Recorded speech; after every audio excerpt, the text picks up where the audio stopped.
Forever is Lost by Michael McGovern. Sarah Wilder, 28, Tallahassee, Florida. Missing. David Clark, 56, Mobile, Alabama. Missing. Alice Keegler, 36, Jackson, Mississippi. Missing. The missing persons posters fluttered under the open window of a Buick Skylark, and a thick map book weighed them down. On an exposed map page, a drawn red line connected the cities. The dates and locations lined up with only one thing: the eternal show. Jacob stared at the branding on the back of the trailer that drove 5 feet in front of him. The world's longest-running traveling carnival. Everywhere this carnival stopped, people went missing. He'd first noticed a trail in Tallahassee, but it went back much further. Jacob took his suspicions to the local police department there, but they weren't motivated to chase something up once it crossed state lines. "We'll ask them some questions if they come back into town, but there's nothing concrete linking them to the disappearance of your wife," they'd told him with a pitying look, probably thinking him to be some grieving husband jumping at shadows. "Leave the investigating to the professionals." He then tried warning the towns where the carnival was headed next, but all that got him was, "Sir, please stop wasting our time. We deal with emergencies only." So, Jacob decided to do the work himself. He followed the carnival until it stopped to set up in Baton Rouge, and then approached a heavily tattooed man working by the entrance. "Help you with something?" he drawled. "Got any work?" The painted man gestured towards a makeshift trailer camp. "Go see the boss lady. She'll fix you up if there's anything needs doing." With a knock, the boss lady called Jacob in, and when he saw her, he froze. "Are you trying to catch flies with that mouth? What's the matter with you?" "Sorry, you just remind me of someone." But this lady was much too old to be Sarah. She narrowed her crow-footed eyes, and for a moment, Jacob thought the jig was up. "She must have been a looker, this memory of yours. Well, my name's Beth. How can I help you?" "Actually, I was hoping to help you. I'm looking for work." "That a fact? Not an easy life working the carnival. Being on the road tends to chew people up. Most who come here are either running away or hoping to find something they've been missing. Which one are you, Jacob?" "How do you know my name?" She winked and reached out with her withered hand. "Give me your palm, stranger. I don't hire any stray without seeing into their future first." Jacob was tempted to run and forget the whole thing. But he did as she asked, and she ran her gnarled finger over the lines of his hand. "Yes, this is where you're supposed to be," she said. "I think you might be the one to do it finally." "Do what?" Beth folded Jacob's hand and let go. "We could always use more roustabouts. Go see Gabe beside catering and he'll get you squared." Gabe assigned Jacob a cot in the sleeping tent, and then worked him like a mule, pulling and moving metal beams from trucks. When they finally called break, Jacob didn't get food. He used the opportunity to explore instead, heading back to the trailer camp. There was one trailer there that drew Jacob's eye more than the others. The door was locked and the windows blacked out. A sign on the front said, "Do not disturb." "You get lost?" Gabe asked, appearing from behind. "Just checking the place out." "Whose trailer is this?"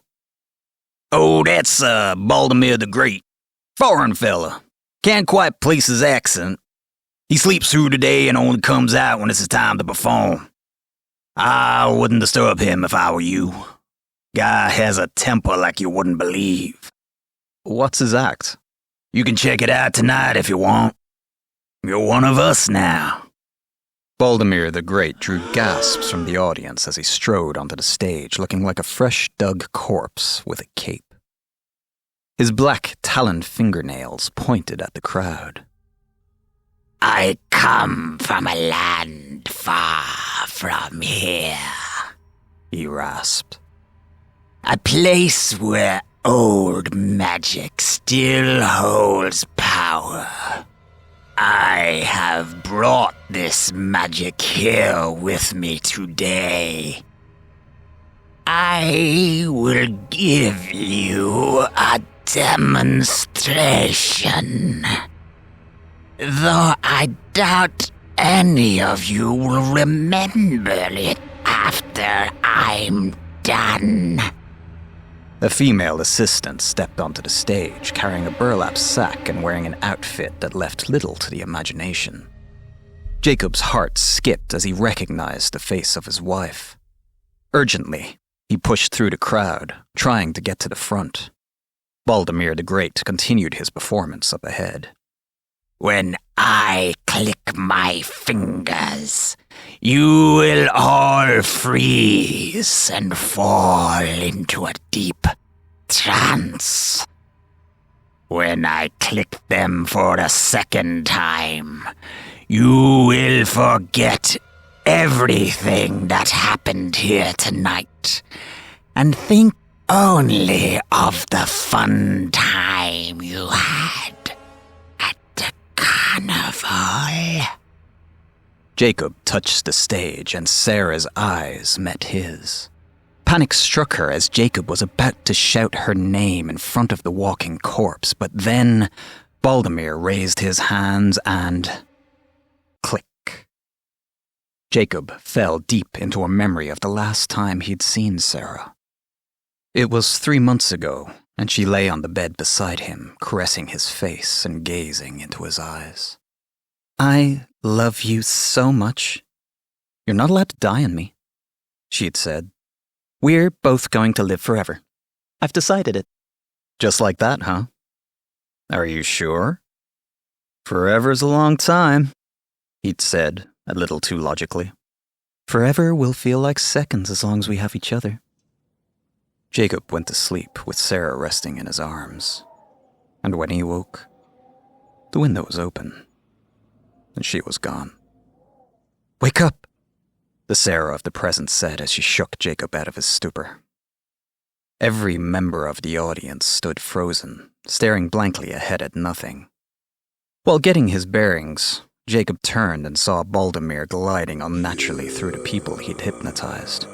What the fuck? Jacob mouthed as Baldemir chomped down on a man's neck, taking 3 big gulps before pulling back with blood waterfalling down his chest and a look of euphoria on his face. He then reached into the man's pocket, took out his wallet, and emptied the money into a burlap sack before doing the same to the next person in line. It was then that Jacob noticed that most of the crowd had 2 small puncture wounds on their neck.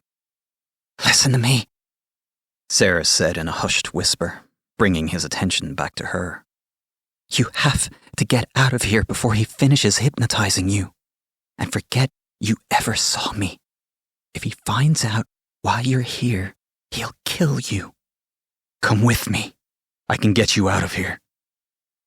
It's too late for me, she said while effortlessly picking Jacob up like a child and placing him outside the tent flap. But you can still save yourself. Too many questions ran through Jacob's mind, but he asked only the one that really mattered to him. What happened to Forever? Mournfully, she shook her head and said, Forever already found me, and Forever is lost. Then she closed the flap and left Jacob shaking with thoughts about what he'd just seen. What was that creature in there? Why did Sarah refuse to leave it? Something wasn't adding up. As Jacob walked away from the tent, Gabe fell in beside him with a cheeky smirk on his face. Hey, kid, what did you think of the show? Did you get to meet Count Baldemir? Jacob scowled at the man. Now, don't give me that look. It was just a little initiation is all. We've all had to do it. Everyone here is under his spell. And now that you've been hypnotized, so are you. Jacob stopped walking. People don't leave here because they're hypnotized? That's how this works? It's not a bad life.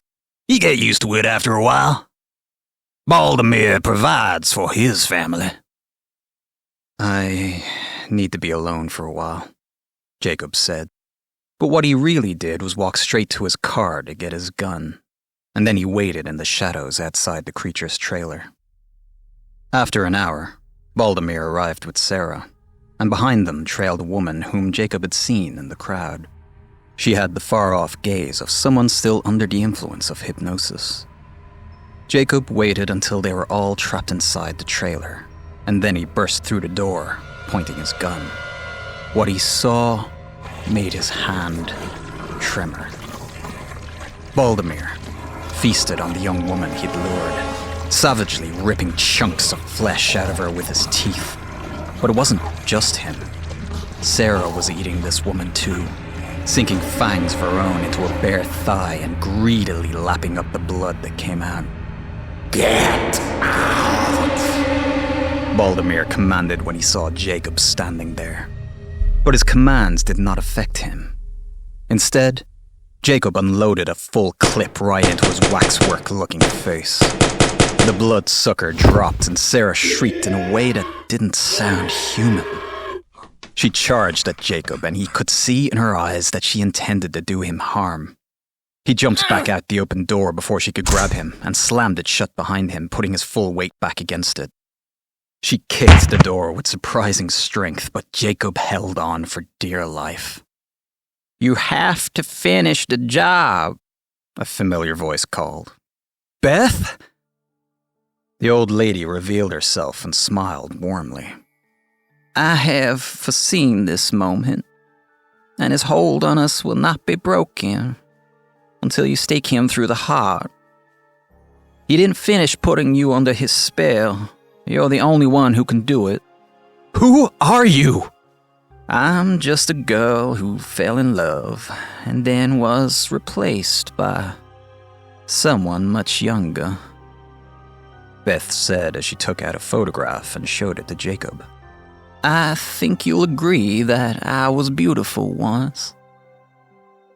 The woman in the photo stood on a stage beside Baldomir and looked exactly like Sarah, if she wore old-fashioned clothes. "Baldomir has been searching for the reincarnation of his long-lost love who died 1,500 years ago. He told me I was her and promised me the world if I would submit to his will.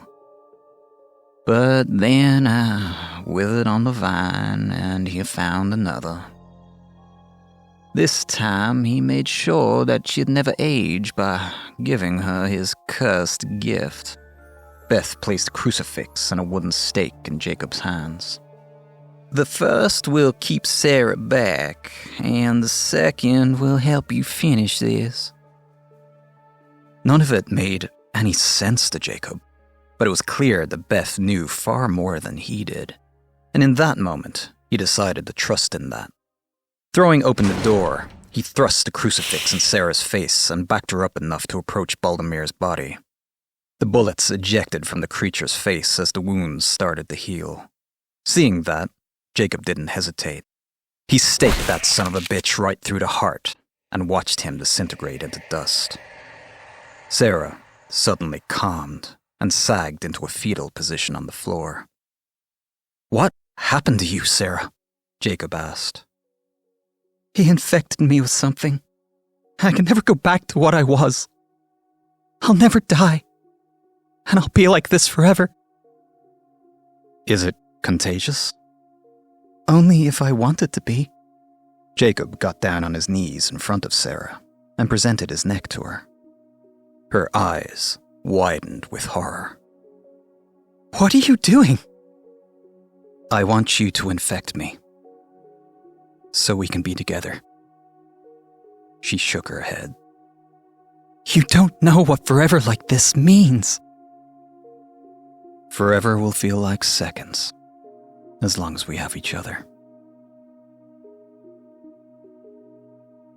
If you like this story or writing contests in general, make sure you check out my brand new writing contest called Right Hook. 16 writers go in, 1 writer wins, and they take home a €200 prize. Check it out at getrighthhook.com. Thank you for listening.